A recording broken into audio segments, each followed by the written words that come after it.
Hola, hola, hola, ¿cómo están? Hoy día me acompaña Manuel Bermúdez. A Manuel lo conocí hace bastante tiempo, es parte de la comunidad de independencia financiera y tiene la particularidad de que ya logró su independencia financiera. De hecho, a él le gusta decir que vive de sus inversiones.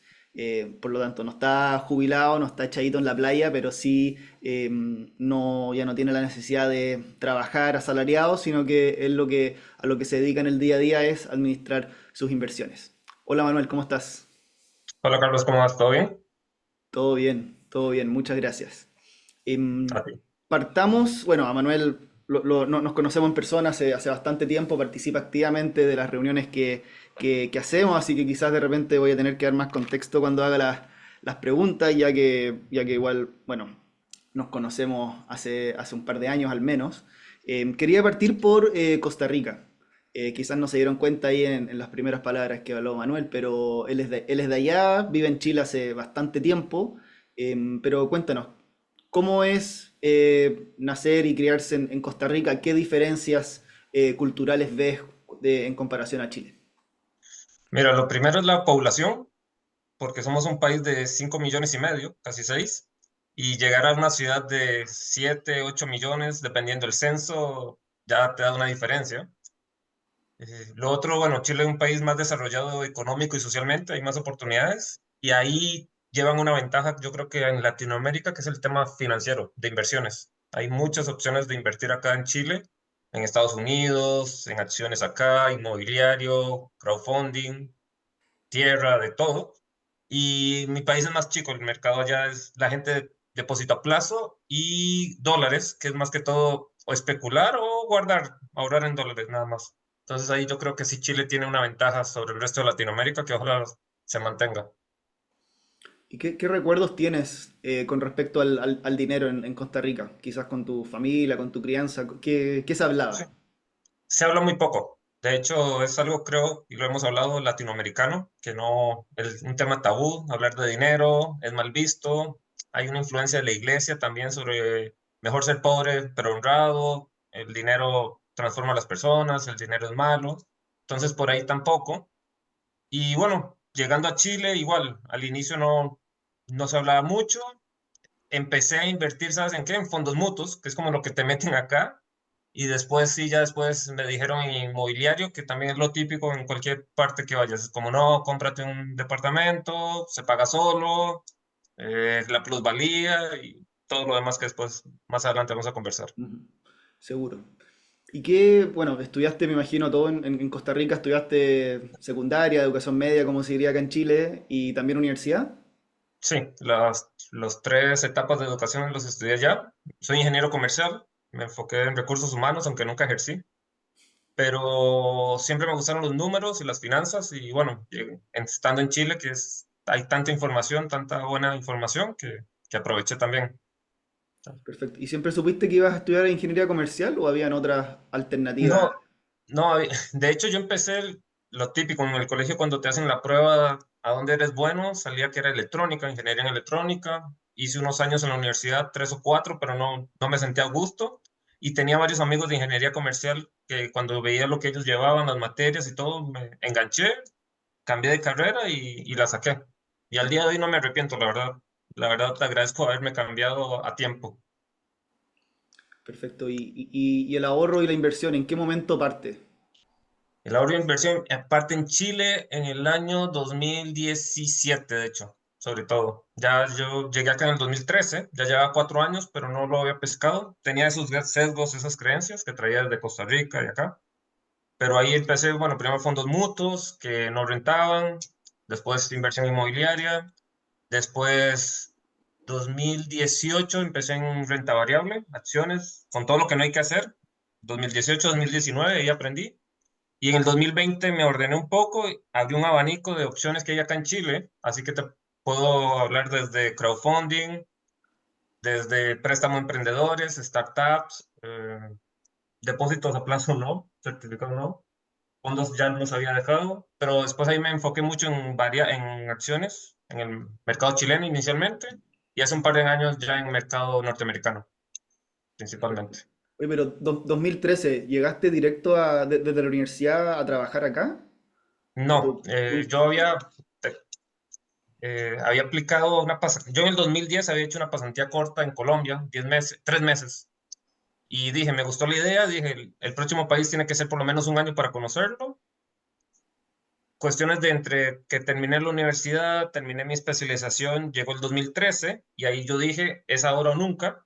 Y ahí apliqué a una pasantía en Chile, a un laboratorio farmacéutico, que inicialmente iba a ser un año y después, bueno, se extendió, gracias a Dios, primero 10 meses, a los 10 meses apliqué a una posición indefinida y ahí quedé. Ahí estuve 4 años en ese laboratorio y después cambié a otro laboratorio hace 4 años, 4 años más, y hace 2 años renuncié para ya dedicarme 100% a las inversiones mías y a las de mi familia. Nada más. Perfecto. Entre 2013 y 2017, vos dijiste, llegué acá a trabajar el 2013, pero recién el 2017 te pusiste ordenado ahorrando e invirtiendo. Y en ese primer periodo, ¿qué hacías? ¿Te gastabas todo el sueldo o Mira, igual ahorrabas? sí, mira, el sueldo me lo gastaba entre el 2013 y el 2015, porque en el 2015 firmé una promesa de compraventa junto a mi pareja de la propiedad donde vivimos, y de ahí ya fuimos ahorrando el pie mes a mes hasta el 2018 que nos entregaron. Pero por lo menos los años que más me gocé, digámoslo así, el dinero fue 2013, 2015. Ya, o sea, era gastarte todo lo que entraba. Sí, literal, de hecho, era como una sensación hasta digo, de gusto de pagar la tarjeta de crédito. Ujú. Sí, es como, ¿Y, no y qué importa, te, y qué con te el salario. hizo, cuál fue el punto de inflexión para empezar a ahorrar? ¿Hubo algún hito en particular o fue algo que fuiste en el fondo pensando y amasando con el tiempo? Qué buena pregunta, a ver. Sí, bueno, el 2015 lo del pie, pero más que todo ya en el 2018, que es cuando cambié de empresa y gané más lucas, pero ahí sí me fui ordenando y dije, no, mantengo mi nivel de gasto, no lo aumento, y lo que ganaba el diferencial a favor ahora, porque había aumentado el salario, lo comencé a meter en acciones principalmente en el 2018. Ya. O sea, te Pero, cambiaste, te cambiaste de trabajo, sí, empezaste a recibir más lucas y tú dijiste, ah, no, pero yo ya vivo bien con mi sueldo anterior, entonces toda la diferencia, todo ese aumento salarial es lo que voy a empezar a ahorrar. tal cual, tal cual como lo comentas. De hecho, bueno, en el 2018, justo a mitad, había firmado una promesa de otro departamento que iba a comprar. Entonces ahí también comencé a pagar el pie de ese futuro departamento, de inversión en ese caso. No, Y, no y era al, para y al vivir, momento de sino ya de empezar a inversión. invertir, ¿qué estudiaste? O no sé, ¿leíste algún libro o algún podcast, algún otro artículo o literatura que te sirviera para empezar o te lanzaste por tu Mira, cuenta? para inmobiliario nada, para fondos mutuos fue lo que me recomendaban amistades chilenas, que es lo que se más se promociona acá.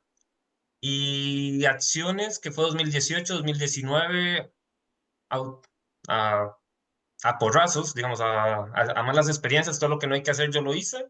Y ya recién 2020, ahí fui leyendo varios libros. Bueno, incluso un poco antes ya había empezado con el típico Padre Rico, Padre Pobre, por ahí empezamos muchos. Ujú.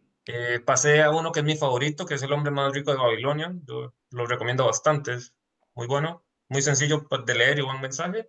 Y ya en acciones y libros más enfocados en eso. Pero inicialmente fue muy a golpe, digámoslo así, de aprendizajes, más que todo. Perfecto. Ya, y nos decías que hace 2 años, o sea, como el 2022, ya renuncias a tu Sí. trabajo. Sí. ¿Ahí también hubo algún hito en particular que te dio como el poder o el empoderamiento de decir, ya no necesito trabajar, ya no necesito mi sueldo con esta frecuencia mensual, sino que mis inversiones ya me dan para vivir? Sí, ahí hubo varias situaciones.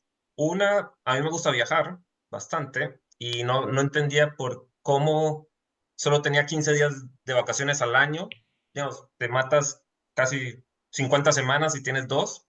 Ujú. Y en diciembre del 21 tuve una situación familiar que tuve que regresar a Costa Rica de emergencia y ahí yo dije, la verdad no vale la pena todo el estrés y todo lo que pasas en el laburo por 2 semanas. Entonces, en el 2022 lo fui pensando y al final renuncié un 1 de mayo, de hecho. Lo hice casi que como fecha de recordatorio Día del del Día del trabajo. Trabajador. Sí, Perfecto, exactamente. Fue buenísimo. como el día que renuncié y listo. Pero ya venía viendo que sí podía vivir de las inversiones. Ujú. Nada más, ¿sabes qué me frenaba? Era el tema de cesantía, acá, los años de servicio, que cuando renuncias los pierdes. Entonces tenía ese dilema de, pucha, no quiero perder ese dinero, pero al final la paz es mejor, sin duda, se los aseguro. Duermes muy tranquilo, de hecho.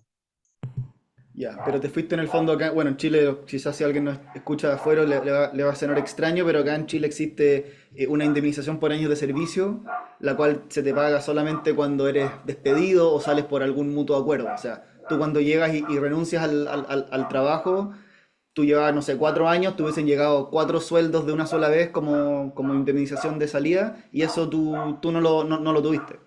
Exactamente, tal cual como lo describes. De hecho, llevaba 3 años y 8 meses, que aquí ya serían 4 años, que son 4 meses, pero no, digamos, al renunciar se pierde, más allá que te pagan las vacaciones, días pendientes o sí, pero por el resto no, pero valía más mi paz mental, la verdad. Desde Claro. ese día duermo bastante bien todos los días, no tengo ninguna queja. Fue un sacrificio, pero valió la pena. Sí, vale la pena. De hecho, fue una decisión difícil a veces y me juntaba con amistades muy cercanas y una amiga que quiero mucho me dijo, Manu, cuando lo hagas, después vas a decir, ¿por qué no lo hice antes? Y es Ujú, cierto, digamos, ¿por qué haberte esperado? Pudiste haber renunciado antes, pero bueno, ocurrió en una fecha que la recuerdo con cariño también. ujú. Seguro. Oye, me queda súper claro como la parte quizás psicológica o cualitativa de tu decisión, de que hoy, no sé, tenemos 3 semanas de vacaciones al año, más algunos feriados por ahí, la tranquilidad de estar, digamos, sin horarios y sin esa parte, pero la matemática, daba en ese momento, porque al final igual tú tienes, digamos, muchos quisiéramos quizás no tener que trabajar, pero la realidad es que igual necesitas dinero, necesitas de alguna forma generar un ingreso o tener ingresos de manera pasiva si es que no los estás generando de manera activa para poder pagar, no sé, pagar el dividendo de la casa donde estás viviendo, pagar tus viajes, financiar toda tu vida en el fondo. ¿Eso cómo Sí. lo tenías cubierto más o menos? ¿Hiciste tus cálculos? ¿Cómo fue esa decisión?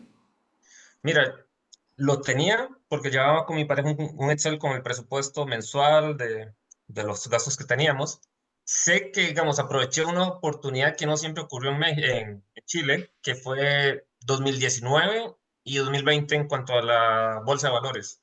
2019 las empresas cayeron por lo que pasó ese año, a finales de ese año, Ujú. y en 2020 llega la pandemia y otra vez la bolsa cae, entonces aproveché a comprar bastantes acciones en ese momento, que a la postre son las que después han ido pagando dividendos y he ido reinvirtiendo también. Pero yo sé que fue un tema de tiempo, pero después también venía ordenado Ujú. financieramente. Entonces fue ambas combinaciones. Ujú.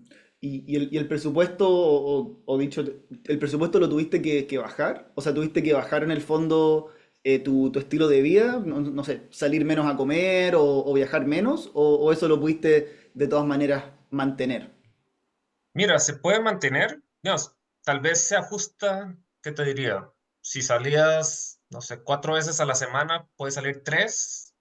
Si viajabas, no sé, 2, 3 veces al año, viajas dos, pero el día a día se mantiene bastante bien, digamos, no diría que digamos, salud la sigo pagando, la sigo recibiendo, alimentación bien, ¿no? La verdad, el estilo de vida, gracias a Dios, está bastante bien. Hay Ujú, una ventaja que sé que algunos no son decisiones, en mi caso yo no tengo hijos, que es un tema que hay mucha gente pesa. ujú. No tengo mascotas, que son los nuevos hijos tampoco, entonces hay ciertos gastos que mucha gente incurre que yo en mi caso no tengo. Entonces, es la hipoteca, viajes y comidas, como principalmente mis tres rubros y los gastos comunes de donde vivo, ¿no? Ajá, Son como los hitos más importantes por pagar, pero por el resto todo bien. perfecto. Y quería terminar con preguntarte por fondos de pensión. ¿Cómo, no tengo idea cómo funciona el sistema en Costa Rica, pero acá seguro que tienes dinero ahí metido Sí. al menos en la cuenta obligatoria. No sé si tendrás alguna PB por ahí, me suena que no, pero al menos tienes dinero ahí retenido, entre comillas, en la cuenta obligatoria. Si tienes algo en Costa Rica, ¿cómo trata eso? ¿Cuál es tu pensamiento sobre esa plata? Mira, yo en Costa Rica tengo un poco, pero no lo considero, y el dinero también que tengo acá en Chile tampoco lo considero como para mi futuro, porque no sabemos qué va a pasar con eso. Ni siquiera los que hoy están trabajando saben qué va a pasar con eso, entonces por ahí no. Eh, no, aproveché cuando se salieron lo del 10%, ahí sí tomé ese dinero y lo invertí. No tenía necesidad de gastarlo, entonces lo invertí. Pero mi idea, si me la llevaría a futuro, tendría que ver en ese momento. Si se puede bien y si no, bueno, quedará acá y que Ujú. siga ahí. A veces la veo, a veces entro a ver cómo le va y listo, pero es un dinero que no lo considero en mi presupuesto personal, realmente. Seguro. Entonces no te sigues imponiendo. No, no sigo imponiendo, Ya, prefieres autogestionar todo tu portafolio. tal cual, Perfecto. ¿Y lo de 100%. Costa Rica tampoco lo podrías, por ejemplo, traer a Chile? Tenerlo todo consolidado en una sola cuenta, No en lo un había solo lugar. considerado y de hecho podría ir a hacer la consulta. No lo había considerado realmente y no sé si valdrá la pena la gestión, la verdad. No, tendría que hacer las consultas. No, primera Claro. vez que me lo preguntan y primera vez que lo voy a considerar, la verdad. No. Sí, ¿por qué lo encuentro interesante? Bueno, uno, por un tema de simplificación, que es una de mis filosofías personales, y también porque, bueno, a la FP a uno le paga la comisión al momento de imponerse, ¿cierto? O sea, tú estás trabajando, pagas ese 1% que es sobre el sueldo, y por lo tanto estás como prepagando de cierta manera una comisión, pero tú que llevas 2 años fuera, o sea, y ese dinero por lo tanto de la cuenta obligatoria te la están administrando sin ninguna comisión, porque no hay una comisión sobre saldo, sino que es comisión sobre ingreso o sobre depósito. Entonces, en rigor estás recibiendo un servicio que podríamos decir si es más o menos bueno o malo, pero que te están administrando y haciendo crecer ese dinero gratis. Eso sí. No, y por eso lo mantuve, no he hecho Ujú. gestión, pero que fue parte de las decisiones de si sacarlo o no. Tengo algunas amistades que se regresaron a sus países y la sacaron, los castigaban, pero lo sacaban. Yo preferí dejarlo por si acaso, no sé qué vaya a pasar, la verdad. Si me lo entregan bien y si no, bueno, no entra en la ecuación, la verdad. Pero sí, mejor que alguien lo administre y ese dinero gratis, ¿no? Perfecto. Bueno, con eso pasemos a explorar, a revisar el resto de tu portafolio de inversiones. ¿Qué es lo que te permite en el fondo recibir estos ingresos pasivos para poder vivir sin la necesidad de trabajar? Mira, principalmente, bueno, la ventaja de Chile, y ojalá siga siendo un beneficio por muchos años, es el tema del 30% que entregan las empresas cuando tienen utilidades por ley. Ujú. Ahí mi portafolio importante está en renta variable en una acción especialmente que ha pagado bastante bien, pero ya fue cíclica. Así que bueno, parte de lo que hice ya este año es ir analizando otras empresas e ir invirtiendo para no depender solo de una acción para el futuro. Eso principalmente. Y cuando ocurre algo que la gente tiene que valorar es, en mi caso yo recibo fuerte los dividendos en abril, mayo principalmente, y ese es mi presupuesto de un año. Entonces yo lo que hago es dividirme 12 meses, pero me guardo 3 y los otros 9 los voy reinvirtiendo de una vez. Entonces, para no tener que depender, no gastarme ese dinero de uno solo, sino saber que tengo los 12 salarios por lo menos del año, pero no dejar el dinero ahí quieto tampoco. Ya, perfecto. ¿Se puede saber cuál es esa acción? ¿Cuál es la empresa? Vapores, Ya, vapores, perfecto. O sea, sí. bueno, lo que decías recién, entonces, como para que a ver si lo explico con mis palabras, en el fondo tú recibes esos dividendos de esa empresa y quizá un par más en mayo. Todos sabemos que mayo es como el mes donde más fuerte caen. En abril son las juntas de accionistas, se decide cuál va a ser la política de dividendo y el reparto de utilidades, y en mayo ya uno que tiene acciones chilenas empiezas a recibir el monto. Entonces en mayo tú recibes un monto que puede parecer muy grande, pero en el fondo ese es el dinero que te tiene que llegar para hasta el siguiente mayo. Entonces Exactamente. tú recibes cierto monto y dices, ah, ya, perfecto, esto lo divido, y ahí me imagino que igual lo reinviertes en algún instrumento de corto plazo, ¿no? Como un money market o un depósito a plazo, como para que siga generando, aunque sea poquita plata, y vas retirando en la medida que te sea necesario. Principalmente un depósito a plazo. Tengo que averiguar bien lo de los money markets. Varios los utilizan, pero en mi caso no he profundizado a ver cómo funcionan. Ya, pero en el fondo lo tienes, recibes ese cerro de plata en mayo, y después lo metes en un depósito a plazo, y cada 30 días con el vencimiento vas Por lo sacando menos una parte. 3 meses, digamos, me cubro 3 meses y los otros 9 sí puedo meterlo, por ejemplo, en renta variable en algunas empresas dividenderas, así, depende de qué oportunidad vea. O en Estados Unidos Ujú. también, pero Ya, sí. perfecto, perfecto. Y eso todo lo tienes directamente acá en Chile. Sí, en Chile y ahora, bueno, por una situación que vamos a conversar ahora, Estados Unidos. Ujú. ¿Y cuál broker, qué app usas? Eh, ¿Qué broker acá- estás utilizando para todas tus operaciones? Mira, acá en Chile, para renta variable acciones, Renta 4 me da bastante seguridad, Ujú. buena comisión y la plataforma es buena. Sí. En ETFs uso Itaú por un tema de comisión cero. Y en Estados Unidos uso Interactive Brokers por lo serio que son, cotizan en bolsa, entonces me dan seguridad también. Esos son los que muchos usamos. Súper, sí, de todas maneras. ¿En Costa Rica mantienes alguna inversión? No directamente, digamos, no. Allá, por ejemplo, la bolsa, para darles un ejemplo, la bolsa de valores a lo mucho son 10 empresas y, y participar ahí no es tan público como acá, digamos, es muy complicado, entonces, y la bolsa es muy chica, entonces no vale la pena. Por eso la gente no tiene educación financiera, entonces a lo mucho depósitos a plazo o dólares. Ujú. Y digo indirectamente porque, bueno, mi familia, yo soy el que más ve el tema de inversiones y estoy viendo a ver el tema inmobiliario allá, con mi familia, a ver qué podemos desarrollar, que tenemos una propiedad y así, y ver qué oportunidades hay también. Perfecto. ¿Tú dirías que el costarricense que ya tiene un poquito más de educación financiera, ¿dónde y cómo invierte? ¿Se va a Panamá, al vecino, o directamente se va a Estados Unidos a invertir? No, te diría que el que tiene un poco de educación financiera también lo hace en depósitos a plazo o en dólares. Ya los que patrimonios familiares importantes, que ya a ellos sí creo que podrían a través de gestores o así, tal vez lo mueven afuera, pero no siempre a través de un gestor, no directamente a ellos. Y el tema de los gestores son las comisiones y que tú no sabes en qué están invirtiendo tampoco. De todas maneras. ¿Y cripto? ¿Tienes algo? No, tuve alguna vez. No fue una buena inversión, no, era menos de un 1% de mi patrimonio, así que no pesó, pero no es un instrumento en el que invertiría nuevamente. Mm, Prefiero más economía real, digámoslo así.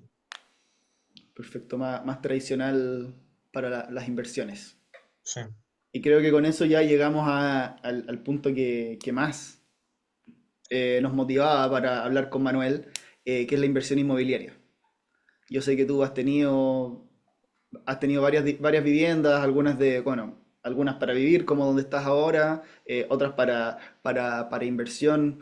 Cuéntanos un poco, ya nos decías que el 2015 empezaste a pagar ese primer pie. Cuéntanos un poco cómo ha sido la experiencia, los altos y bajos, cómo, así como para darte un punto de partida, cuéntanos cómo llegaste a comprar esa primera vivienda el 2015. Mira, con mi pareja ya, bueno, lo habíamos estado conversando, estuvimos buscando en Santiago alguna propiedad, primeramente en blanco o en verde, Ujú. pero lo que encontrábamos no se amoldaba, digamos, lo que era el pie para poderlo pagar. Y justo en noviembre, diciembre de ese año encontramos una muy buena opción en Ñuñoa, cerca del metro, que todavía no estaba construyéndose, todavía no estaba. Y Ujú. los tiempos que nos daban, que eran 3 años, 3 años, sí, 3 años para entregar. Nos daba bien, se acomodaba bien a nuestros presupuestos y bueno, ahí firmamos porque nos daba confianza en la inmobiliaria y todo. Fuimos pagando el pie y en el 2018, a mediados de ese año, se dio la opción también de estas ferias que hacen las inmobiliarias, de que te llaman, te invitan a un cóctel y te ofrecen opciones. Y en mi caso había una opción interesante en Santiago Centro, de la misma inmobiliaria, y yo dije, bueno, eran 3 años también, 2 años y medio para que entregaran, y el pie se me acomodaba muy bien. De hecho, podía pagarlo como en 2 años, un poco más. Y yo dije, dale, lo tomo y ahí, y de nuevo, como no conocía otras opciones más allá de fondos mutuos que no me habían gustado, dije, vamos y claro, lo inmobiliario, la plusvalía, lo que te venden, y invertí ahí. Y después, bueno, me entregaron este depa donde vivimos en octubre del 2018, todo bien. Y bueno, después el DEPA en Santiago es larga la historia y es parte de lo que vamos a conversar, de lo que no nos dicen de la inversión inmobiliaria. Totalmente. Y ya entonces cuéntanos, porque más o menos te lo iban a entregar ambos departamentos al mismo tiempo. No, el donde vivimos nos lo entregaban en 2018, en octubre, noviembre, lo cumplieron muy bien. Y el de inversión, la fecha inicial de entrega era mayo del 21, mayo del 2021. Pero, y ahí es parte de lo primero que no nos dicen, es qué ocurre cuando un proyecto se atrasa. Ujú. Y en este caso se atrasó principalmente por la pandemia, o esa fue la razón. Entonces, la inmobiliaria primero lo pospuso unos meses, de hecho fue unos meses, un año, sin comunicarlo, más allá de su página web. Y después de ese año lo pospusieron otros 6 meses y cuento corto lo pospusieron 2 años. Casi 2 años pospusieron el proyecto, la entrega. Ya. ¿Y qué tipo Entonces, de comunicación hacían hacia ti? ¿Y qué es lo que aparecía en el contrato de compra-venta?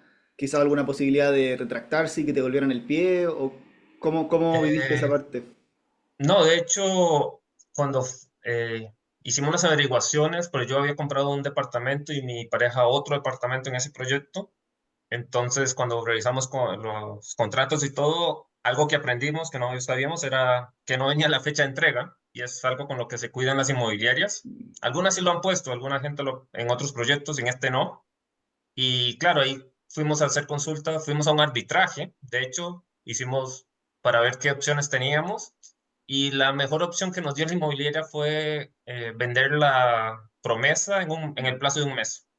Si no la vendías en un plazo de un mes, bueno, tú podías desistir de continuar en el proyecto, pero eso implicaba perder el pie, pagar una multa y el departamento se lo queda a la inmobiliaria. Entonces, por ahí ellos salían ganando bastante bien, de hecho. Y todo porque ellos De no hecho, habían cumplido con los plazos. exacto, porque decían que la pandemia fue algo de fuerza mayor y esa fue la excusa de ellos. Ellos tomaron una parte el estallido del 19 y otra parte principal la pandemia. Ujú. Pero eso atrasar un proyecto 2 años, casi año y medio, 2 años, no sé si el día de hoy sería un criterio razonable, pero bueno, en ese momento fue lo que te dicen. Ujú. Claro. Oye, el pie cómo lo fuiste pagando? ¿En las típicas 30 cuotas que Sí, te de permiten hecho, con cheque o tarjeta de crédito? con cheque, el pie de hecho, yo empecé a pagarlo 2018, como, ¿qué sería? Julio, agosto, por ahí, después de haber firmado todo. Y sí, creo que no sé si eran 2 años, todo daba bien. De hecho, mi plan inicial era perfecto, me lo entregan en mayo del 21. De hecho, mi plan de renuncia estaba cerca de ese año, entonces yo decía, bueno, me entregan ese departamento y ya puedo renunciar porque lo tomo con crédito. Pero bueno, cuando te atrasan en la entrega cambian muchas cosas. Tu situación laboral cambia. eh, Ahí te puedes encontrar con el tema, bueno, si las tasas de interés cambian también, como pasó acá en Chile. Ujú. Sí, Que pasó fuertemente, o sea, las ¿qué tasas pasa? subieron muchísimo desde el 2019 a la fecha. Tal cual. De hecho, sí. De hecho, bueno, en mi caso, como el proyecto se atrasó al final y yo renuncio, decido al final vender parte de mi portafolio de esa época y comprar y pagarlo al contado el departamento. Ujú. Porque ya para cuando lo entregaban ya no era sujeto de crédito. Entonces, para los bancos. Entonces preferí Claro, pagarlo al contado y eso es interesante comentarlo quizás, porque tú obviamente cuando haces estas compras a tan largo plazo, en que la entregas en 18 meses o en 3 años incluso, que de repente se ven, pucha, tú piensas que vas a mantenerte empleado, vas a seguir ganando tu mismo sueldo o quizás proyectas ganar más, pero eso no está asegurado. O sea, pueden ocurrir cosas, tú te puedes endeudar, puedes, no sé, perder tu trabajo, cambiarte de trabajo, y eso también se ve con malos ojos desde el banco, la institución financiera. O sea, ellos lo que más quieren es estabilidad. Eso es lo que buscan. Estabilidad, ojalá un contrato indefinido, ojalá ni siquiera muchos saltos como que te paguen mucho de tu sueldo en un bono que es una vez al año, sino que ojalá sea un sueldo lo más parejo posible.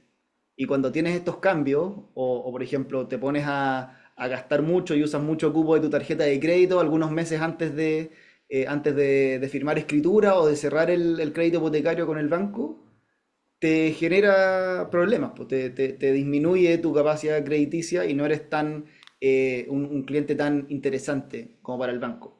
¿Qué viste por ese lado? O sea, tú incluso lo dijiste recién, tú viste que no pedir un crédito hipotecario y simplemente poner el billetón sobre la mesa y comprar un departamento al contado. tal cual. De hecho, bueno, en ese caso yo tenía este departamento donde vivo, entonces no tenía, y lo estaba viendo como una inversión, pero después conversándolo tenía varias cosas, digamos. Sé que hubo personas que estaban arrendando en su momento y esa iba a ser su primera vivienda y bueno, el arriendo se les extendió 2 años más Ujú. porque no tenían planeado seguir arrendando. Hubo gente que, como nosotros, que lo pensábamos para inversión y bueno, se nos pospuso la inversión 2 años y son ingresos que no vas a tener. Entonces, y eso te cambia también el panorama que tenías inicialmente. En mi caso, bueno, me pude ajustar y listo, pero sí sé que hubo gente, bueno, que los arriendos, había gente que ya había terminado su contrato de arriendo porque en teoría les iban a entregar una fecha y se encuentra con esa sorpresa de todavía su proyecto no está y lo Mm. fueron pateando hasta diciembre. Es que lo patearon como 3 veces el proyecto, entonces y la incertidumbre para mucha gente fue alta, Seguro, porque tú también, aparte, tienes que coordinar eso. O sea, si estás viviendo en un lugar, tienes estimado que te van a entregar un nuevo departamento, casa en tal fecha, y tú ya das el aviso a la corredora o al dueño del departamento donde estás viviendo, y después quedas, quedas en el aire. tal cual, Perfecto. completamente. ¿Y ese departamento que compraste al contado, todavía lo tienes? ¿Cuándo No, te lo no. terminaron entregando? Me lo entregaron en febrero del 2023, hace un año y un poco Un año y más. medio. Sí, un año y medio. No, no, ya ese departamento lo vendí hace poco y por varias situaciones y una también enfocado a renta variable. Digamos, después de estar Mm. mucho tiempo en renta variable, en mi caso le encontré mayor rentabilidad por ese nicho que en lo inmobiliario. ¿Y cómo te acomodó ser inversionista inmobiliario? Ser el landlord, ser ahí el que cobraba el arriendo, se encargaba cuando el calefón se echaba a perder, ese tipo de cosas. ¿Qué nos puedes contar de esa parte como mientras tuviste la inversión? Mira, primero que lo que les diría a la gente es que somos el 1% de un edificio, es decir, no pesamos nada. ¿Eso qué quiere decir? Que si un edificio son 100 departamentos, tú tienes un departamento, tu poder de decisión ahí es nulo. Entonces empecemos por ahí. Si lo quieres ver como inversión, si es que se lo vas a arrendar y dices, ya, bueno, acá ya sabemos que no se está usando esa frase que decía el dividendo paga, el arriendo paga el dividendo, ya eso no ocurre. Si le pagas a una corredora que te lo administre, eso tiene una comisión, también es un gasto. Ujú. Si lo quieres hacer por cuenta propia, tienes que lidiar con el arrendatario y van a haber esos arreglos. Van a haber mejoras, digamos, si te pide colocar cosas, ahora en verano un aire acondicionado que me pasó, eh, como la situación inmobiliaria no estaba buena, era mejor tratar bien al arrendatario, que la verdad yo tuve un muy buena arrendataria, no tengo ninguna queja al respecto, pero sí había que cuidarla. Entonces, porque por ser tan buena, había otras personas que le podían dar iguales o mejores condiciones que tú. Ujú. Entonces, esa parte no te la dicen tampoco. Escogerla, yo creo que ahí mi sugerencia sería que lo hagas a través de una corredora. Digamos, con una corredora le pagas y que ella te escoja una buena arrendataria o Al arrendatario. menos esa primera parte, quizás no la Sí, administración mensual, pero sí que te ayude a encontrar el arrendatario cada vez que te dejen vacío un departamento. tal Que cual. le En mi hagan caso no, ese como due diligence de revisar sus ingresos, que no esté en DICOM, en Equifax, que no, que sea asegurarse dentro de obviamente lo más posible, porque al final si la persona no te quiere pagar, igual no te va a pagar. Pero completamente. De hecho, tratar de hacer todos esos checks. tal cual. ¿Qué cosas, qué elementos verías tú o en qué te fijarías tú para conseguir un buen arrendatario? Yo tuve la entrevista cuando me lo llevó mi corredora. Tuvimos una entrevista cuando se lo fuimos a presentar el departamento y ahí tú sientes como que la química con la persona. Y la verdad, honestamente, tuve bastante buena suerte. Mi corredora fue bastante seria, tenía muy buenos filtros porque me acuerdo que ella me decía como, tengo estos candidatos, pero tenían temas económicos o de reputación que a ella le hacían ruido, entonces prefería que no. Y Ujú, esta candidata, la verdad, salió bastante bien. Les diría que tuvieran esa entrevista por lo menos, más allá de lo económico y eh, ahí en esa entrevista tú te das cuenta si vale la pena o no esa persona para tu propiedad. ujú, Algo que te iba a mencionar ahora y que lo mencionaste, bueno, si el arrendatario no paga, ya siendo tú el responsable, digamos, ya sin corredora, alguien puede decir, no, pero es que está esta ley, la de devolver mi casa. Sí y no. Digamos, te pueden devolver la casa, pero tú no sabes en qué condiciones, por ejemplo, esas cosas que no te dicen. Y algo importante que siempre hay que considerar es algo, el arrendador o siempre va a querer pagar lo menos, mientras que el propietario siempre va a querer cuidar la propiedad.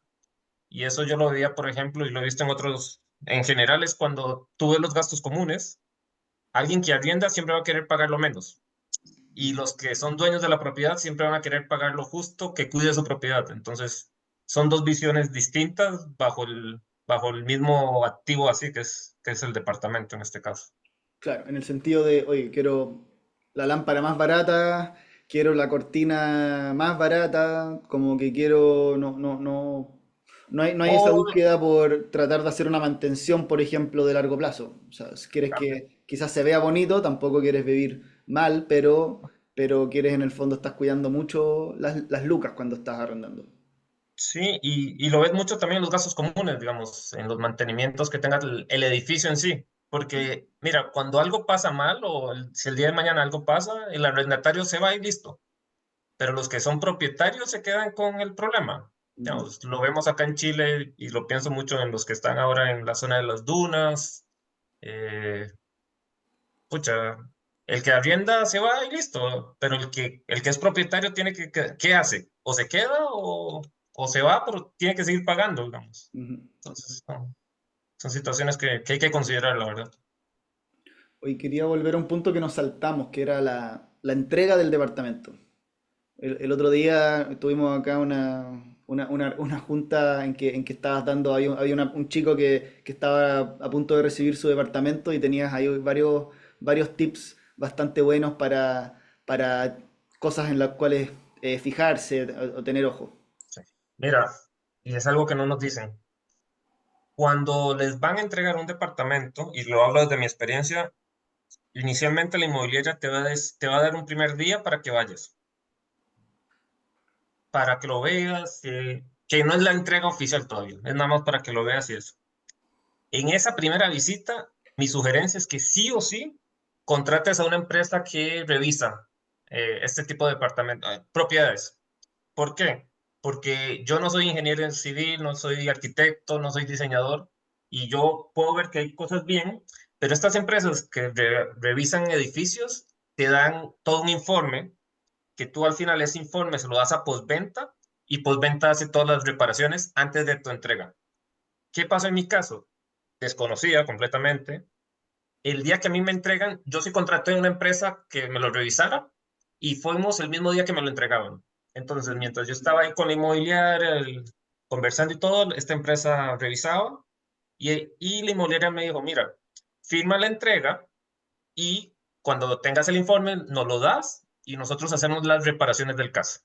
Perfecto, yo firmé en confianza. El tema, y yo no sabía, y es parte de lo que les comparto, es que quien hace las reparaciones, una vez que uno firma la entrega, ya tú eres el dueño del departamento, pero las reparaciones no es la misma empresa, la de postventa, cuando tú eres dueño, que la inmobiliaria contrató para hacer el edificio. Son dos empresas distintas, son calidades distintas, son tiempos distintos. Entonces, por ejemplo, en mi caso, que hubo que hacer varias reparaciones, por ejemplo, habían varias losas sopladas, había un tema con las ventanas, había un tema en el baño, en la cocina, que todo está en el informe. Cada uno de esos arreglos yo lo tuve que coordinar con la inmobiliaria, con postventa, pero con diferentes proveedores en diferentes tiempos. Entonces, en cambio, si yo tengo el informe, no firmo el recibido, tengo el informe, se los envío, la inmobiliaria, ellos se van a apurar en hacer los arreglos que corresponden porque ellos siguen siendo el dueño de la unidad. Y al seguir siendo dueño de la unidad, ellos son responsables de todos los gastos que incurra la unidad, especialmente, por ejemplo, gastos comunes. Claro. Entonces, claro, a mí me entregan la unidad, a partir de ello firmé el recibido, me hago cargo de los gastos comunes en proporción, pero no podía usar la unidad porque tenía que estar coordinando un día que llegaran a arreglar lo que estaba soplado, otro día coordinar para que fueran a lo de la cocina, otro día para coordinar lo de la puerta, otro día para coordinar lo del baño, Ujú. otro día lo de la ventana. O sea, uno, Entonces, uno pensaría que cuando ya entregas firmas la entrega del departamento, ya todo eso está solucionado. O sea, el departamento está en condiciones para que uno pueda y habitarlo. Y son sí, cositas y menores, como hoy, no sé, esta puerta que no, cierra como que está un poco descuadrada, entonces viene una persona y hace el arreglo. Pero si son tantas cosas que ni siquiera te puedes mudar al departamento, tú sigues pagando, me imagino, un arriendo o un dividendo en otro lado y pagando gastos comunes de este departamento que te entregaron, entre comillas, pero que no puedes utilizar, es complejo. exactamente, es complejo. De hecho, bueno, y va de nuevo si lo estás tomando para vivir o para invertir, porque si es para vivir, te mudas, pero vas a saber que va a estar llegando maestros cada cierto tiempo a hacer trabajos, Ujú, o si es para invertir, bueno, es tiempo que no que lo tenés vacío sin hasta que hagan todos los arreglos también, porque no lo vas a poner a arrendar hasta que ya no esté bien. Y es que uno, o en mi caso yo esperaba todos esos arreglos porque dije, pagué bastante para que me lo entreguen bien. Por eso mi sugerencia es, la primera vez que van con la inmobiliaria, lleven a estas empresas de revisión y no firmen nada, aunque les insistan, no firmen nada de recibido hasta que todo esté arreglado. ujú. Esa es como Claro, mi porque si no vas sugerencia. a estar tú perdiendo tiempo Sí. con esas cosas. O sea, a ti no te cobraron más por esa postventa o por esos servicios, No, pero es el tiempo tiempo, que no podías el estar costo de viviendo ahí oportunidad, sí, cómodamente, tenías que estar coordinando con maestros y ese tipo de cosas. O sea, para tal evitarte cual. todas esas cosas, mejor no firmar la entrega No firmo, hasta que esté todo ya entregado como corresponde. tal cual, así tiene que ser. Ujú. Oye, pasemos quizás a la administración de los edificios, que es todo un tema. Yo acá donde vivo hemos estado sufriendo igual, llevamos como tres o cuatro administraciones en poquitos meses, porque realmente es un mundo que funciona, a mi parecer, bastante mal, bastante desordenado. ¿Cómo ha sido tu experiencia? Mira, yo en el edificio donde viví, bueno, donde vivo, desde que lo entregaron, fui parte del comité 3 años, entonces he compartido con administraciones, descansé después 2 años y ahora otra vez retomé la experiencia de ser comité.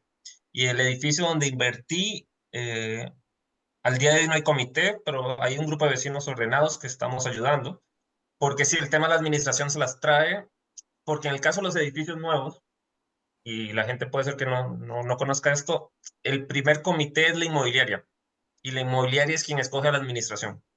El tema es que la inmobiliaria no solo tiene tu proyecto, tiene 7, 8 proyectos Entonces, la parte de supervisión y control no es la óptima y Ujú, pueden pasar buenas administraciones a como pueden pasar malas administraciones. Y si tienes una mala administración y no hay un comité que cuide tu edificio, bueno, la suma ya puedes imaginar cuál va a ser el resultado. ujú. Claro, o sea, ahí tienes dos fuerzas o dos grupos que deberían en el ideal trabajan juntos, ¿cierto? Está el comité, que es un grupo de personas conformado por los dueños o los residentes del edificio, y por otro lado tienes la administración o la empresa administradora, que es como en el fondo Un proveedor, contratada por la comunidad de residentes y dueños para que administren el edificio y se encarguen de todas las áreas comunes, no sé, el ascensor, de administrar, no sé si tienen un quincho, o de mantener la piscina con sus mantenciones al día, las áreas verdes, pagarle a los conserjes, las remuneraciones, toda esa parte. tal cual. De hecho, cuando hay un edificio nuevo, y acá la gente, no hay un comité de vecinos hasta que haya una asamblea, y ahí hay un tema legal con la nueva ley, es un tema de interpretación. Yo sí invito a todos los que compraron un departamento, siempre estén atentos y darle seguimiento a los gastos comunes, porque ahí se van a dar cuenta que se pueden llevar malas sorpresas de que estés pagando gastos que no te corresponden. Un ejemplo, los gastos tú deberías de pagarlos desde el momento en que el edificio se empieza a habitar, no antes. O sea, todo lo que se hubo antes de que el edificio estuviera con su primer habitante ya no le corresponde, no es de la comunidad de ese gasto, es de la inmobiliaria. Y nosotros nos llevamos sorpresas de que hubo algunos gastos que lo pagamos la comunidad y hasta que nosotros no levantábamos el tema, la administración no gestionaba. Entonces ahí es como cuando te das cuenta que cuando no hay un comité de vecinos atentos, la administración puede hacer muchas cosas que muchas veces pasan piola si nadie levanta la mano. Entonces, ahí sí los invito a todos a estar atentos. De hecho, no te lo comenté, por mi experiencia en este último edificio, llevé un curso de administración de edificios y condominios. No para poner mi empresa, no es mi interés, pero sí para tener conocimiento de cómo se lleva a cabo una administración y estar atento tanto en el edificio aquel como en el que vivo actualmente también. Ujú. Me generó una duda, ¿cómo ese poblamiento inicial de un edificio, cómo se hace? O sea, hay como un Mira, día en que dicen ya, el viernes tanto se abre el edificio y queremos que, no sé, que lleguen el primer 30% del edificio como para que haya movimiento y conserjería, o es un plazo no, más largo. ¿Cómo funciona eso en la práctica? Como en la estando en un edificio práctica, nuevo. Yo siempre he llegado sí. a comunidades, a edificios que están funcionando hace tiempo y ya uno entra, pero así un edificio nuevo que se entrega, ¿cómo es esa operativa? Mira, hay dos etapas. Una es la operativa, que es cuando el edificio ya empieza a tener personal y tienes los mantenedores y todo, que ponte, voy a darte una fecha, septiembre de un año. Ujú, Perfecto. Pero todavía no hay ningún habitante. Y el primer habitante o las primeras entregas, que realmente ya se entregan, ni siquiera es que la persona esté viviendo, sino ya la entrega por parte de la inmobiliaria, puede ser en enero. Un ejemplo, va a depender de ujú, los tiempos de cada inmobiliaria y así. Entonces, a lo que me refiero. Y todo lo que ocurra en enero de un año en adelante va a ser según vayan las entregas. ¿Cuál es el tema ahora en Chile o en esta época que estamos? Es que el tema inmobiliario ha estado muy lento y entonces hay meses donde la inmobiliaria o no entregó ningún departamento o entregó a lo mucho 3 departamentos. Entonces ir poblando el edificio ha ido costando ujú, y igual el edificio hay que seguirlo gestionando, tiene sus gastos comunes que la inmobiliaria debe de pagar de acuerdo a su proporción, pero no siempre es así. A veces pasa que la inmobiliaria se atrasa en pagar sus gastos comunes y al final es la comunidad la que va financiando a la inmobiliaria. Entonces, es complicado realmente. Si no estás ahí metido, lastimosamente mucha gente confía en administraciones y después te das cuenta que hay situaciones que no correspondían.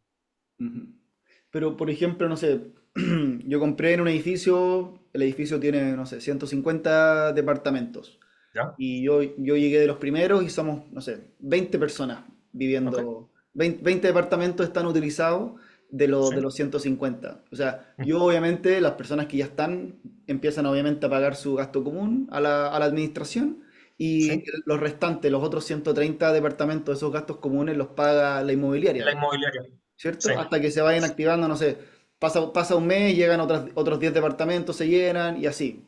Hasta y que así va. una lucha Va constante, según la hasta que entrega. entreguen me imagino que el último departamento y están todos felices porque ya se tienen es el día que en el fondo se pueden desentender de ese proyecto. Se quedan Total. solamente con la postventa, que por lo que nos decías antes también, ni siquiera lo hacen ellos directamente, sino que lo tercerizan a otra empresa constructora que Sí, se dedica a eso. tal cual. Y de hecho, algo que hay que considerar, que, que es como mi sugerencia también, que ojo ahí, es algo que se llama el fondo puesto en marcha, Ujú. que muchas veces te lo cobran cuando te entregan el departamento, tú tienes que pagar un proporcional. Y ese fondo puesto en marcha, al final, en palabras cortas, ese dinero es de la comunidad, porque al final es un préstamo que la inmobiliaria te prestó a la comunidad, pero que la comunidad se lo paga también. Entonces, al final, cuando tú vas a la cuenta bancaria de la comunidad, el piso que debería tener la comunidad, en rigor, debería ser ese fondo puesto en marcha, que de hecho es inicialmente para el primer mes, porque al siguiente mes de funcionar el edificio, el que tiene que pagar es la inmobiliaria. No es ese fondo operacional, ese fondo puesto en marcha. Claro, Y muchas veces ese dinero se va, nadie sabe qué pasó y bueno, y las comunidades no, nadie te lo dice realmente, hasta que vives experiencias que dices, ok, y mm. lo aprendes en cursos también. Pero bueno, Pero ese fondo después se convierte en el fondo de emergencia de la comunidad, ¿o no? no sé si decir que el fondo de emergencia, pero es el piso que debería tener la cuenta corriente. Ya, si la inmobiliaria te dio 24 palos de puesta en marcha, por ejemplo, y el edificio al final fue entregado, lo mínimo que debería tener la cuenta de la comunidad, lo mínimo, es el fondo puesta en marcha, los 24 palos. Ujú. Y muchas veces te das cuenta que no sabes qué pasó con ese dinero. Por eso, porque la primera administración y la inmobiliaria, no hay una supervisión adecuada muchas veces. Entonces, ahí y la comunidad, tú vas con un sueño y todo, y de pronto te das con situaciones de un edificio nuevo que puede ser que tenga problemas de infraestructura, de filtraciones, Ujú. tienes residentes complicados, entonces va sumando una serie de situaciones que tú dices, ¿habré tomado la mejor decisión o no? Bueno, depende, Ujú. depende. ¿Y en ese sentido conviene ser de los primeros en llegar a habitar un edificio? O de repente, no sé, si puedo, si me da, trato de postergarlo para ser de los últimos y ya todos esos problemas de puesta en marcha y de esos problemas iniciales ya hayan sido subsanados. Qué buena pregunta. Digamos, yo a los dos edificios que he llegado ya a vivir con propiedad ha sido de los primeros, entonces no podría decirte ahí. Las otras veces había sido inquilino, arrendatario, entonces tenía otra visión total. Yo a veces, sí. No sabría decirte, Carlos, la verdad ahí es buena pregunta, porque pienso, si llegas de primero, puedes llevar un mejor control si tienes el conocimiento de que hay que hacer un control. Si no haces tú el control, te puede pasar muchas cosas. Pero si sos de los últimos, también te puede pasar, ojo ahí, que termines pagando en tus gastos comunes facturas o cuestiones que vienen del pasado, que ni siquiera tú estabas, pero te toca pagar, porque ya el departamento es tuyo. Claro, ya son cuentas por pagar que no puedes evitar. Exactamente, ya venían cuotas, ya hay cuestiones ahí que... Ujú. Ponte Es- que, ujú, imaginemos que tú eres el último departamento que entregan y llega tu gasto común y posiblemente van a haber gastos que vienen pagándose en, no sé, 6 cuotas, 7 cuotas. Por ejemplo, ahora que con el tema de la electricidad han habido arreglos de pago así, y tú terminas pagando en cuotas la electricidad de la comunidad de meses que tú no estuviste ahí, ujú. que no te correspondía a ti pagar. Pero ¿a quién le vas a ir a reclamar ese dinero? Claro. A la inmobiliaria no, porque ya te entregó y ya no hay más departamentos. El Mm. dueño anterior, si fue que compraste una usada, bueno, tendrías que ir a pelearle también. Ujú. Entonces, Claro, porque esos arreglos, bueno, incluso puede pasar cuando llegas a una comunidad que están dando. Yo recuerdo uno de los edificios que llegué acá en Santiago, habían pintado el edificio, ponte tú, hace un año y medio, y seguían pagando la cuota de la pintura, porque como que habían ocupado el fondo de emergencia, lo habían, digamos, bajado a casi a cero, y después para irlo rellenando dijeron ya, esto lo vamos a pactar en cuotas, en 24 cuotas, y yo llegué a esa última cola de 3 o 6 meses, y por lo tanto yo estuve pagando por una pintura que se había hecho hace 2 años, ya ni se notaba, ya ni se notaba casi la pintada, la mano de pintura nueva. Entonces también hay que tener ojo con eso y ver qué cosas te corresponde pagar a ti como arrendatario y qué partes del gasto común le corresponden derechamente al dueño. En el caso de que fueras arrendatario, sí. Si eres dueño y es una propiedad usada, bueno, Sí, no hay nada que hacer ahí, más difícil, más difícil, más difícil. de todas A maneras. menos que haya tenido un vendedor buena gente, con ética, y diga, ¿sabes qué? De los gastos comunes, yo pago estos rubros que no te corresponden y tú pagas el resto. Pues, O pero que te bueno, hagan una rebaja en el precio de venta, no sé, oye, también. y lo sigues pagando tú. Ahora, pero si tú ya como vendes, bueno, sí, pero si tú ponte, tú vendes el departamento y ya le hiciste una rebaja porque el mercado está bajo, Ujú. más Claro, rebajas, no sé, pero te puede bueno. pegar fuerte. Sí, sí, el tema de realmente es rentable o no, ahí ya tendría mis dudas Ujú. realmente.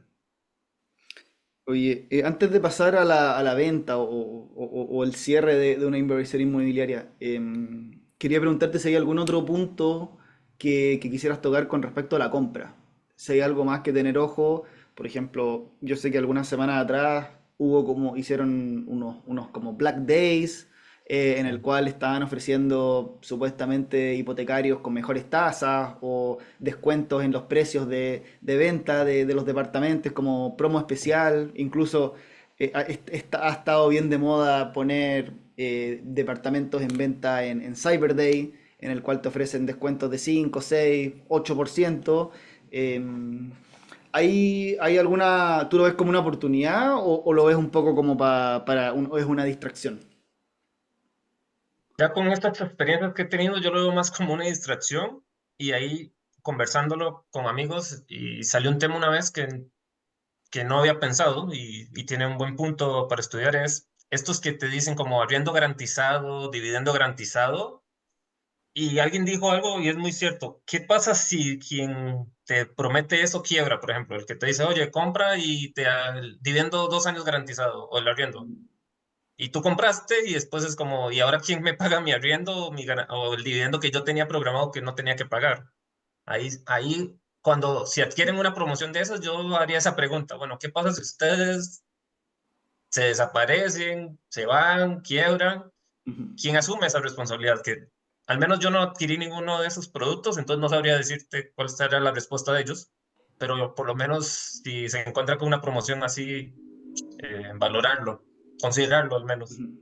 Y sobre descuentos, y eso me pasó ahora con lo de los cybers y eso, en el edificio que había adquirido, habían algunos departamentos también con sus descuentos y todo, y bueno, no era la idea, pero bueno, ocurre, Claro, es porque como a mí, no sé si a ti te ha pasado, pero vas a comprarte un chaleco, pagas un cierto monto, después vuelves a la misma tienda la semana siguiente y está con un 30% de descuento. Y te dice, ah, pucha, me hubiese esperado una semana y conseguía exactamente el mismo producto, pero con ese descuento. Como que siento que para propiedad, aparte que estamos hablando de, no sé, en muchos casos cientos de millones de pesos, o sea, un descuento de 3 4 o 6% puede ser bastante o significativo más. ese ahorro y te puede dar vuelta en el fondo la decisión de, oye, esto es realmente presenta un buen retorno sobre inversión, o te pega derechamente en el monto que tú estás pagando en el dividendo mes a mes.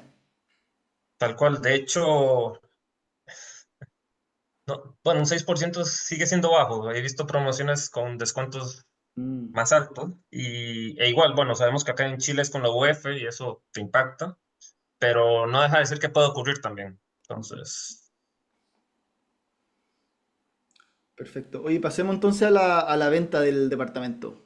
Porque todos ¿vale? dicen, oye, tú ganas, como que el discurso clásico es, oye, tú ganas uno porque el arriendo es mayor al dividendo, entonces tienes un flujo mensual no, caso hipotético, no sé, tu dividendo es 400.000 pesos y el arriendo es de 420, por lo tanto te quedas con 20.000 pesos todos los meses. Y después al vender, obviamente también se produce una cierta ganancia por plusvalía, ¿cierto? Que en el cual, no sé, tú compraste algo a 4.000 y lo vendes 5 8 10 años después en 8.000 12.000, no sé, han habido casos muy extremos en que se duplica incluso o triplica los valores de venta. ¿Qué tiene de cierto eso? ¿Cuál fue tu experiencia ahora que también tú compraste y vendiste una Sí. propiedad hace poco?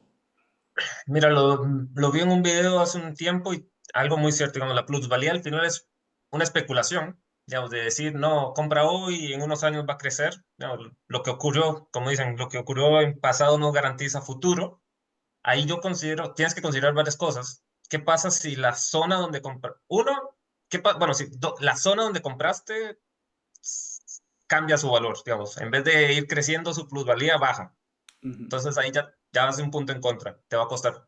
¿Qué pasa si la situación país cambia en cuanto, por ejemplo, tasas de interés más altas, gente queriendo vender, gente queriendo ir? Eso es algo que tienes que considerar también. Incluso la misma plusvalía del inmueble. ¿Qué pasa si el edificio que habías comprado por no haberle hecho buenos mantenimientos, por una mala postventa, se va deteriorando? Entonces, un ujú. edificio que tenía, no sé, 4 o 5 años de nuevo, parece alguien de 10 de 15 años. Entonces, ¿realmente tienes una plusvalía ahí? No estoy tan seguro. Entonces, a veces sí sé que en lo inmobiliario el mensaje es, no, esto es a largo plazo, tranquilo, va a ganar plusvalía, pero ¿a qué costo? Digamos, digo yo, ¿a qué costo emocional por lo menos de la gente? Yo pienso acá en Chile, en algunas regiones, en algunas comunas de Santiago Centro, que las sabemos, que hubo un boom inmobiliario muy alto y hoy esas propiedades no se van a vender, ni te puedo decir ni al 50% de lo que le costó a esas personas, porque hubo una masificación de visita, hubo un mayor aumento de temas de seguridad. Entonces, realmente, y hay gente que está con el departamento vacío pagando un dividendo de un departamento que hoy su valor es un 50% más bajo de lo que le costó, Ujú. y quién sabe con cuánto tiempo más lo va a tener así, a menos. Claro, Entonces, o cobrando un arriendo muy por debajo del tal, dividendo, como para tal cual. igual de cierta manera generar patrimonio y no tenerlo vacío, porque también tener un departamento vacío también se deteriora y te significa Sí, estar pagando gasto común como dueño. también. Claro, De es hecho, bueno, interesante eso de la plusvalía, porque muchas veces pasa por malas administraciones, que no sé, el edificio no está pintado por fuera, entonces tú llegas y está todo descascarado, y eso inmediato dice, oye, no puedo estar pagando lo que quieren, lo que están pidiendo en el aviso por esto. O llegas y el ascensor está malo y es piso 8, o sea, no voy a estar subiendo 8 pisos, subiendo y bajando 8 pisos todos los días o varias veces al día. Ese tipo de cosas son las que te van pegando en la plusvalía. o si incluso imaginamos que el edificio está bien administrado, cuidado, pero si la zona alrededor del edificio no está bien cuidada ni administrada, que yo sé que está fuera de tu control, pero bueno, estamos hablando de la especulación del valor, Ujú. te afecta igual. Entonces, y es algo que no sabes de aquí a 5 años. Es que yo me imagino algunas comunas acá de Santiago que alguien hace 15 años no se iba a imaginar su valor de hoy, de cómo está hoy en día, y tienes una propiedad con un dividendo a 30 años. Entonces, te quedan 15 años con la propiedad ahí, a menos que la vendas con ese castigo. Claro. Entonces, Y en ese sentido, el gran motor de plusvalía ha sido siempre en Santiago el metro.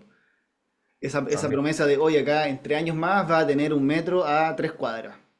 Y de repente cambian porque hacen los estudios iniciales y mueven la estación de metro como 10 cuadras más allá y perdiste con la plusvalía. Tal O cual. te instalan un edificio. Tú llegas, eres de los primeros edificios de la zona, súper bien, porque hay puras casitas alrededor, perfecto. Después te plantan una torre de 30 pisos al lado y tienes sombra todo el día en tu edificio. Entonces son cosas que hay que tener ojo. Son cosas que hay que tener cuidado. ¿Cómo fue tu experiencia vendiendo el departamento? ¿En qué momento, primero partamos, ¿en qué momento está efectivamente vendido el departamento? Porque tú dices, la compra es fácil, tú firmas escritura, vas a la notaría, firmas, qué sé yo, después se entrega y después la... hacen la entrega oficial, que es esto que explicaba recién hace un rato, que vas un día y firmas la entrega oficial del departamento. ¿Cómo es el proceso inverso de deshacerte de esa propiedad, de hacer la venta? Mira, lo primero es definirte tú el por qué. En mi caso, bueno, estoy ya en planes de regresar a Costa Rica, entonces tenerlo, quería que mis activos yo los pudiera administrar fácilmente. En el caso de, por ejemplo, las acciones me es más fácil, pero una propiedad es muy complicado, digamos, más que no tienes una corredora, entonces yo dije, prefería venderlo y ese dinero invertirlo en Costa Rica en un proyecto que quiero hacer allá. Ujú. Entonces, yo ahí me acerqué a una amistad que es corredora, entonces, que es otro tema ahí, es escoger una buena corredora que te dé una garantía ahí de trabajo. Y bueno, comenzó a ver el proyecto. La época en Chile ahorita no es buena para vender, entonces también no había mucha gente comprando, pero bueno, se dio la oportunidad a una compradora, a una familia, se lo mostramos. Y la ventaja en mi caso, al menos, fue que como había sido pagado al contado, no había ningún tema de deuda. Entonces, cuando liberas la propiedad, todo el tema de la notaría, del conservador es más rápido. Cuando tienes un crédito hipotecario ahí con el banco, se tarda más, se puede tardar 3, 4 meses. Claro, porque hay Entonces, en mi... un tercer interesado que es el banco Exacto. obviamente, de recibir el prepago de ese crédito hipotecario. En tu caso era más directo porque estabas tú vendiéndole a esta familia. Me imagino que la familia igual con un hipotecario, pero eso ya es Es otro tema, otro ente, sí. otro ente. Entonces, ahí, bueno, se dio la oportunidad de la venta y la entrega realmente ocurre, ni siquiera es cuando vas a la primera notaría, porque hay temas de firmar una promesa, después la de la escritura. Realmente la entrega oficial es cuando ellos te entregan el pago, cuando el pago se ve reflejado en tu cuenta corriente. Realmente yo creo que ahí es cuando tú dices, ya la vendí. Antes de eso, cualquier cosa puede pasar. Puede ser que ellos se retratan en la promesa, entonces eh, hay un tema ahí que tú Ujú. podrías ir a un tema legal a que te reconozcan una parte, pero ¿Tú igual es un tema legal, entonces recibiste una parte del dinero con la compra-venta o dejaron no, como un cheque en garantía se en el deja. notario? Se deja el cheque de garantía que es un 10% del monto Ya. de la venta total, pero ¿qué pasa ahí? Si la compradora se retrata, no es que tú puedes ir a la notaría y decir, oye, dame mi 10%, sino que es ya un tema judicial. Te lo van a dar porque hay una promesa firmada, pero no es inmediato, hay un tema judicial. Entonces, meterte en ese tema legal, no sé si quisieras también, entonces. Ya, pero ya, entonces tú haces los pasos, ya, lo vas a mostrar, La obviamente, luz es... hay acuerdo en el precio, en los plazos, la Exacto. persona tiene su crédito hipotecario prevalidado y ya, firman la promesa de compraventa y luego se meten los bancos, vas a tasar, qué otras etapas están? Mira, nosotros nos saltamos varias etapas, pero como lo cuentas, vas bien. Ponte que en vez de banco, ellos consiguieron sus medios y listo. Fuimos a la corredora ya a firmar, bueno, lo de la promesa. Después fuimos al conservador, no, al conservador, no, a la notaría a firmar ya la escritura, digamos, ya realmente en sí. Bueno, ahí me faltó algo. Cuando se hace lo de la promesa, se va a la notaría, se firma en la notaría también. Eso va después al conservador, que más o menos dura 10 días en cambiar el registro para que aparezca la nueva compradora. Una vez que está la nueva compradora, vuelves a la notaría para firmar ya la entrega oficial, que te entreguen tu vale vista. Y una vez que ya tú ves el dinero reflejado en tu cuenta bancaria, ahí sí ya puedes hacer entrega de la propiedad, las llaves. Ujú. Porque puede pasar, no es mi caso, pero ha pasado que hay gente que el valevista no, pero con cheques, que a veces puede ser que Mm, te pagaron con cheque y el cheque tal vez los fondos no eran suficientes o entregaste las llaves y ya la propiedad es de otra persona. Hay varios temas ahí claro. medios complicados legales que no te lo cuentan. Entonces, La yo sí inscripción, sugiero, ¿Mm? la Dime. inscripción en el conservador lo hiciste tú directamente o lo hizo la No, corredora? Es un tema entre la corredora y la notaría con la que trabajan. De hecho, eso te iba a decir. Mi sugerencia para vender con corredora también.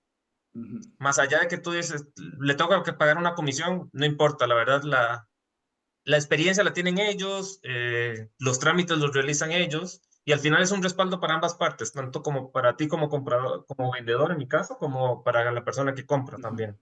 Y es un montón de papeleo, de Sí, documentación que tienes que entregar. Realmente, yo solo tengo tal experiencia de comprar, no de vender, pero es mucha la información que se pide. Y cualquier cosita que esté errónea, después te viene de vuelta. de hecho, en mi caso nos pasó que la calle donde yo compré fue una de las calles que cambiaron de nombre hace unos meses en Santiago. Ya. Entonces, claro, o sea, no atrasa el proceso, pero sí hay que hacer correcciones y cuestiones así que Una, los que una, no una somos de derecho enmienda, una no enmienda, pescamos. oye, la calle se llamaba tanto y ahora, Exacto. ahora se Es llama tal, sí, tal. tal cual. Pero bueno, si estás dispuesto a saber que vas a pagar una comisión y bueno, eso te baja tu rentabilidad de la venta, Ujú. vale la pena. La verdad, para mí, vale la pena. Sí, totalmente. Yo Entonces, creo que ahí no puedes ahorrar en ese tipo de cosas. Oye, exacto. entonces te entregan, vas a esa última reunión a la notaría, te entregan tu vista y con eso ya Tú vas al banco, lo estás depositas, pagado, estás pagado. sí. Porque esa es Pero la hay un pequeño... diferencia que yo me enteré hace algún tiempo entre el valevista y el cheque. Sí, sí, Porque el cheque es cualquier cosa, o sea, un papel que dice, oye, no sé, bla, bla, bla, millones de pesos, qué sé yo, pero no hay ningún chequeo de que esa plata esté efectivamente. O sea, si la persona llega y después transfiere la plata todo para fuera de su cuenta, te va a rebotar el cheque, como se dice, que quizás la juventud va a decir, ¿qué es un cheque?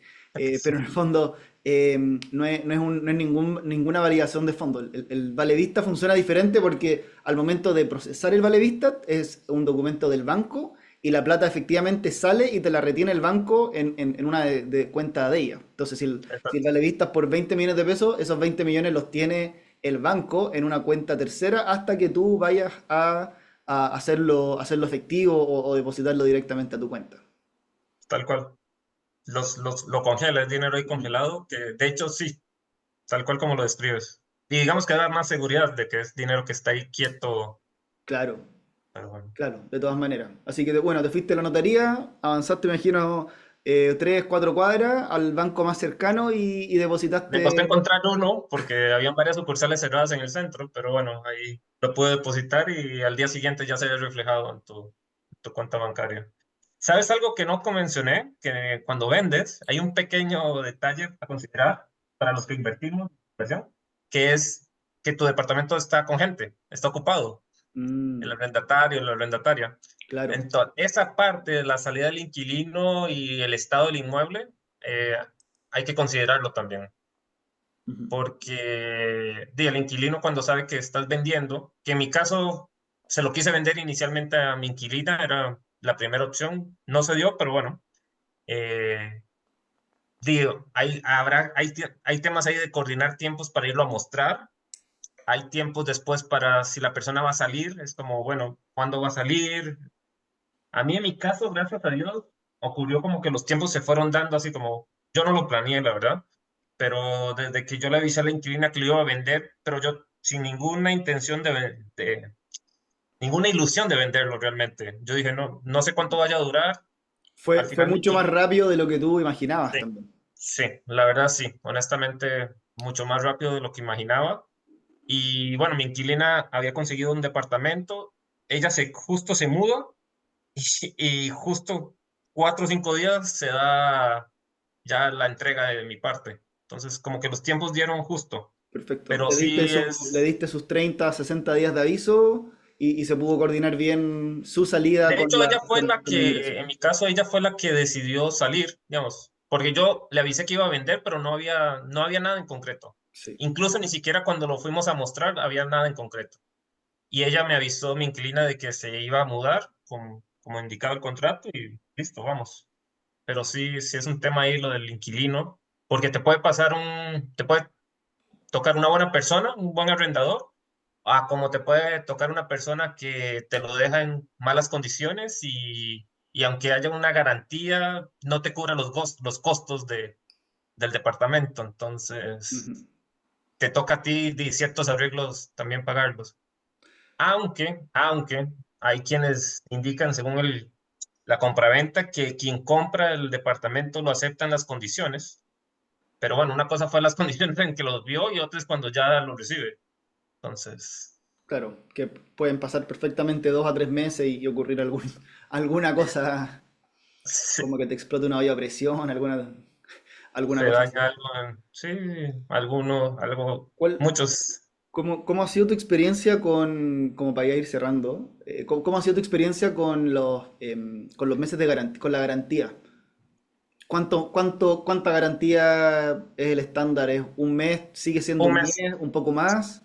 ¿Y es un cómo ha sido mes. la devolución, por un lado, de esa garantía? O sea, en qué momento y cuánto devuelves? ¿Y en qué condiciones también exiges que te devuelvan el departamento? Por ejemplo, hay personas o corredores que te exigen entregarlo recién pintado, de blanco, o no sé, te revisan las condiciones, oye, cómo me entregaste la alfombra, el piso flotante, un poco cuéntanos Mi- de eso. Eso parte con el contrato que tengas con la corredora, que de hecho por eso es importante conseguir una corredora para buscar el inquilino, porque te hacen un buen contrato, te protegen. Ujú, Y mi caso decía, bueno, como el departamento está nuevo, si en el caso de evolución tenía que entregarlo pintado y en buenas condiciones. Y entonces cuando te lo van a entregar también, ojalá en mi caso también contratar alguna empresa que te lo revise para que tu arrendataria esté tranquila de qué condiciones lo recibe y tú también. ujú, Y bueno, lo que haya que cubrir, digamos, pintura, algún arreglo que se haya hecho en algún muro o algo. Esperar cuando se emitan los gastos comunes también. Eso es importante para ver, bueno, qué queda pendiente pagar. Y principalmente, y si todo eso suma, todavía queda algo, se lo devuelves a la arrendataria, que de hecho el periodo en mi contrato eran 60 días. Una vez que sale la persona, tengo 60 días para entregar. 45 creo que eran, 45 días, ya. mentira. Claro, porque la Entonces, persona sale, pero obviamente después de que se va, llegan igual las cuentas de luz, uf, de agua, todos agua, los gastos comunes exacto. que obviamente le Gastos comunes, corresponden, aunque sea en sí, proporción a ella. No sé, salió el día exacto. 20, el gasto común llega después y le tienes que cobrar esos 2 tercios de Que gasto es tú. común de cuenta de agua, dependiendo de cuáles son las fechas Sí. de facturación. De hecho, algo que no se habla, que no lo mencionamos al inicio, es importante considerar cuando te entregan un departamento y cuando lo entregas tú, cuando ya, ir a los medidores, tanto de agua fría, agua caliente como Ajá, electricidad. Porque todo, cuando a ti te entregan tu primera vez, todo lo que estuvo antes no te corresponde a ti pagarlo. claro. Y cuando tú vas a vender, todo lo que pase después tampoco te corresponde, digamos. Hay que Muchas veces tener no nos fijamos en esos clarito medidores. ese corte. Sí, exactamente. Oye, Y bueno, última pregunta, Manuel, para no abusar de tu tiempo. no, no, para nada, un gusto. La platita que recibiste, ese vale vista, que me imagino que era bien, bien gordito, ¿en qué lo reinvertiste? Mira, una parte va a quedar acá en Chile, de hecho va en tres partes. Una parte queda en Chile para seguir invirtiendo en empresas dividenderas que me gustan. Una parte va a Estados Unidos también para invertir allá, que me das, es un mercado que me gusta también. Y otra parte va a Costa Rica, un proyecto inmobiliario que quiero hacer también. Entonces, va por ahí.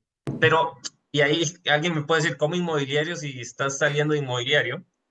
El tema, la clave acá es que puedes invertir en inmobiliario siempre y cuando tú tengas el control. Eso para mí es lo importante. No, si es un departamento de un edificio de 100 no, pero si es, por ejemplo, una propiedad con dos departamentos y son tuyos y tú los administras, o cuatro departamentos o lo que sea, ahí sí. Yo creo que ahí es la diferencia entre si volveré a invertir, o bueno, voy a invertir en inmobiliario, sí, pero porque yo tengo el control, no por otra cosa. O sea, a mí Eso te para hace mí. mucho sentido este modelo de multifamily que está llegando recién a Chile, que existe en Estados Unidos hace mucho tiempo, en que hay una empresa que construye el edificio y después, en vez de vender todos los departamentos, se queda con el edificio completo o se lo puede vender a un tercero y ese tercero, esa empresa administra el edificio completo. Lo he visto en Costa Rica, que es un mercado más chico, creo, no sé si está empezando o ya está, no sabría decirte, pero depende, la respuesta es depende. Yo como usuario, si voy a estar solo un año o 2 años en un país y arriendo, perfecto. Ujú, Si soy yo el que va a comprar, eh, no lo sé. Yo sé que hay un mito, y lo he escuchado mucho, que y tengo amistades que me dicen, no, yo voy a comprar porque quiero lo propio. Y mi sugerencia siempre es, si arriendas, es el techo que vas a pagar. Si compras, es el piso que vas a pagar. Y no es lo mismo el arriendo que pagas en zonas caras acá de Santiago, como Las Condes, no es lo mismo el arriendo que ujú, si tuvieras que pagar el dividendo de esa zona.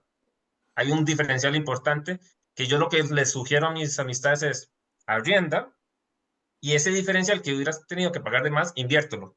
claro. Inviértelo en otros instrumentos. Y compra donde realmente vayas a vivir, que hoy no sabemos dónde vamos a vivir. Ujú, Compra realmente donde vamos a vivir, porque no sabes qué va a pasar con esa propiedad, ese lugar a futuro. Y de nuevo, si arriendas y ocurre algo, te puedes mudar y listo. Pero si compraste y ocurre algo, pucha, quedas más amarrado. Considerando también que la inversión inmobiliaria es poco líquida, no es que tú pusiste un rótulo hoy y se vende y aparecieron compradores y mañana ya tienes tu vale vista en el banco, no es así. Si te va bien, 3, 4 meses, entonces, a lo mucho, a lo poco más bien. Entonces, ahí. perfecto. Sí, claro. Ya, pues, muchas gracias, Manuel, por tu tiempo, por la historia, por las recomendaciones. ¿Hay algún mensaje final o si quieres contarnos dónde te podemos encontrar? Quizás en alguna red social, si quieres que las personas te puedan contactar para hablar de dudas, inmobiliario, vida como independiente financiero, cualquier cosa. Mira, lo que les puedo decir, bueno, son varias cositas que las hemos mencionado. Hay una importante, siempre va a haber impuestos que pagar, Ujú, tanto cuando contribuciones, cuando tienes la propiedad, como cuando la vendes. Ahí hay que tener ojo si vas a pagar IVA o no y el monto después, eso es importante que lo consulten. ujú, Lo otro es que tienen que desarrollar mucha paciencia, tanto cuando estás buscando qué comprar, cuando te lo entreguen, cuando busques un arrendatario, si es caso que lo vas para inversión, si después lo vas a vender, buscar el comprador, cuando entregues la propiedad también y cuando te paguen la propiedad, digamos. Hay que desarrollar la paciencia en esto y bueno, es un ejercicio que los invito a hacer. De mi parte, redes sociales uso pocas, la verdad. Podrían encontrarme en Instagram, mbermúdez16. Ahí me pueden escribir y con gusto les puedo responder. Cualquier duda, consulta, sugerencia, sobre todo, bueno, en inmobiliario por la experiencia que viví. Tengo varias, tanto como comité, como inversor, así que, y como, entre comillas, futuro administrador después de llevar el curso que hice. Así que eso, buenísimo, Carlos, de mi parte. buenísimo. Bueno, ha sido un gusto, Manuel. Si tienen dudas o quizás quieren que sigamos contando anécdotas inmobiliarias, yo creo que puedo convencer a Manuel de venir una futura ocasión, una segunda parte a esta conversación. Así que escríbenos ahí si tienen alguna duda, si quedaron con algún comentario a Manuel y la traemos de vuelta. Así que muchas gracias y hasta la próxima. Chau, chau. Saludos a todos, chao, chao.